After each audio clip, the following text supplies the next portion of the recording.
CBSE ने अभी अभी एक सर्कुलर जारी किया है और कुछ सब्जेक्ट के एग्जाम को रीशेड्यूल किया गया है, लेकिन आप लोग के लिए ज्यादा चिंता की बात है नहीं। वैसे भी जब सीबीएसई इतना पहले डेट शीट निकाल रही है तो थोड़े बहुत चेंज हो सकते हैं, लेकिन सीबीएसई कभी भी ऐसा नहीं करती है कि अपने मेन सब्जेक्ट में कोई बहुत बड़ा चेंज लेके आए। तो जो चेंज हुआ है वो मैंने आपको थंबनेल पर भी दिखाया है कि 3 मार्च वाले जो एग्जाम है वो चाहे 10th के हो या 12th के हो, वो दोनों ही मेन एग्जाम नहीं है। अगर आप 12th की बात करोगे तो स्पेनिश हो गया, जापानीज हो गया, इन सब्जेक्ट, और ये ज्यादा बच्चों के पास होता नहीं है, ये ऑप्शनल है तो कम बच्चों के पास होता है, तो आपको चिंता करने की जरूरत है नहीं।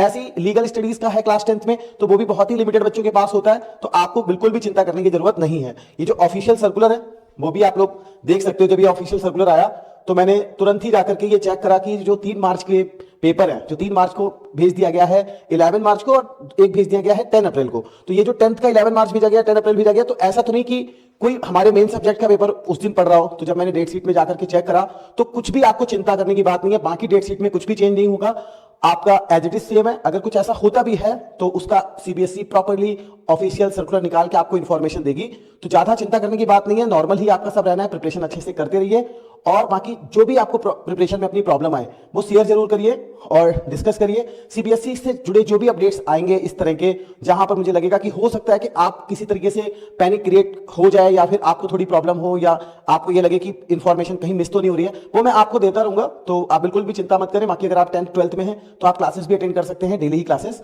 होती हैं। Thank you.